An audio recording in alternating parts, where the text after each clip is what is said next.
एक बार की बात है, एक बहुत बड़ा नेता एक साधु के छोटे से आश्रम में गया, क्योंकि उसने बहुत सुना था उस साधु के बारे में और उसके मन में आया कि मैं एक बार जाकर के देखता हूं कि लोग इतनी तारीफ क्यों करते हैं उसकी।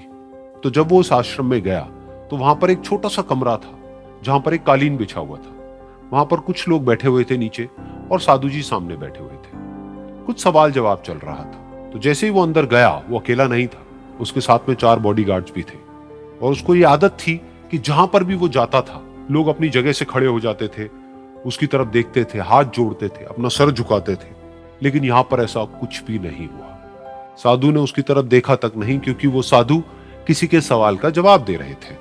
लेकिन नेता को इस बात पे गुस्सा आ गया। नेता को लगा कि ये मेरी बेइज्जती है।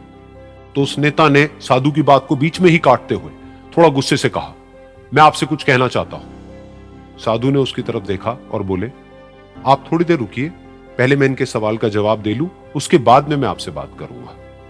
तब तक अगर आप चाहें तो आप बैठ सकते हैं। बस साधु का इतना कहने की देर थी। नेता का चेहरा गुस्से से लाल हो गया और फिर उसने अपना सारा गुस्सा उस साधु के ऊपर निकाल दिया। अभी तक वो नेता बहुत ही तमीज से बात कर रहा था, यानी कि आप कह करके बात कर रहा था। अब वो तू तड़ाक पे उतर आया। नेता ने उस साधु को कहा, तुझे पता भी है मैं कौन हूं और तू किससे बात कर रहा है? साधु ने उसकी तरफ देखा और कहा, मुझे इससे कोई फर्क नहीं पड़ता कि आप कौन हैं, लेकिन आप जो कोई भी हैं, अगर आप चाहते हैं कि मैं आपके सवाल का जवाब दूं या आपसे बात करूं तो आपको कुछ देर रुकना होगा। और साधु के ये कहते ही नेता गुस्से से पागल हो गया और वहीं सबके सामने चीखने चिल्लाने लग गया, अब मैं तुझे तेरी असली औकात दिखाऊंगा। तूने मुझसे पंगा लेकर के ठीक नहीं किया है। तुझे पता भी है मैं तेरे बारे में क्या सोचता हूं। साधु ने फिर से उसकी तरफ देखा और बड़े ही प्रेम से कहा कि मुझे इससे कोई फर्क नहीं पड़ता है कि आप मेरे बारे में क्या सोचते हैं।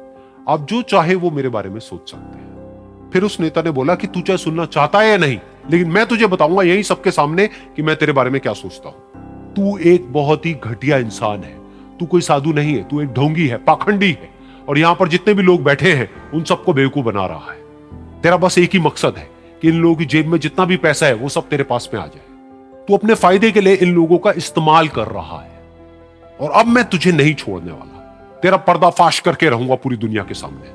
लेकिन उसके इतना बोलने के बाद भी उस साधु के चेहरे पर हल्की सी मुस्कान बनी ही रही। ये देखकर वो और तिल मिला गया और उसने कहा, अब बहुत हुआ, अब मैं यहां 1 मिनट भी नहीं रुकने वाला। लेकिन अभी भी तेरे पास में मौका है। अगर मुझसे माफी मांगनी है या मुझसे कुछ कहना है तो कह सकता है। इतना सब होने के बाद भी साधु बिल्कुल शांत था और उनके चेहरे पर एक मुस्कान थी। उन्होंने अपनी आंखें बंद कर ली। फिर साधु ने अपनी आंखें खोली, हाथ जोड़े और कहा कि मुझे आपसे कोई गिला शिकवा नहीं है। मेरे मन में आपके लिए कोई भी गलत ख्याल नहीं है। जो भी आपने मेरे बारे में कहा वो आपकी अपनी सोच थी, तो मुझे आप में कोई भी बुराई नजर नहीं आती है। मुझे आप एक बहुत ही भले इंसान लगते हैं। और साधु के इतना कहते ही नेताजी का दिमाग 7वें आसमान पर पहुंच गया। उनके चेहरे पर एक अजीब सी खुशी थी, क्योंकि उस साधु ने वो ही कहा जो बाकी सब लोग उस नेता को कहते हैं। और वो खुशी खुशी उस आश्रम से अपने घर की तरफ चला गया और जा करके अपने पिताजी के साथ में बैठ गया। उसके पिताजी की आंखें बंद थी और वो ध्यान में थे। पूरी जिंदगी उन्होंने सिर्फ लोगों की सेवा करी और बदले में कुछ भी एक्सपेक्ट नहीं किया। तो थोड़ी देर बाद जब उन्होंने अपनी आंखें खोली और देखा अपने बेटे को अपने साथ बैठे हुए, तो उनके बेटे के चेहरे पर आज एक अजीब सी खुशी थी जो आज से पहले उन्होंने कभी नहीं देखी थी। फिर उसने एक एक करके सब कुछ बताया कि आज क्या हुआ, किस तरह से वो आश्रम गया, वहां पर क्या हुआ, उसने क्या कहा, उन्होंने क्या कहा।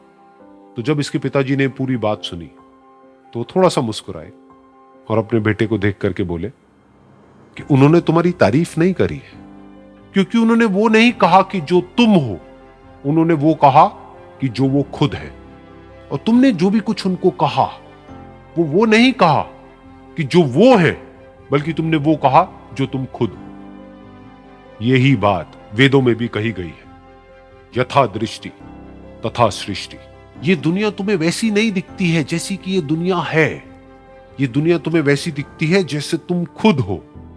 जिसकी नजर जैसी है उसके लिए ये दुनिया वैसी ही है। तो अगर तुम अपनी दुनिया को बदलना चाहते हो तो उसका सिर्फ एक तरीका है, अपनी नजर को बदलो।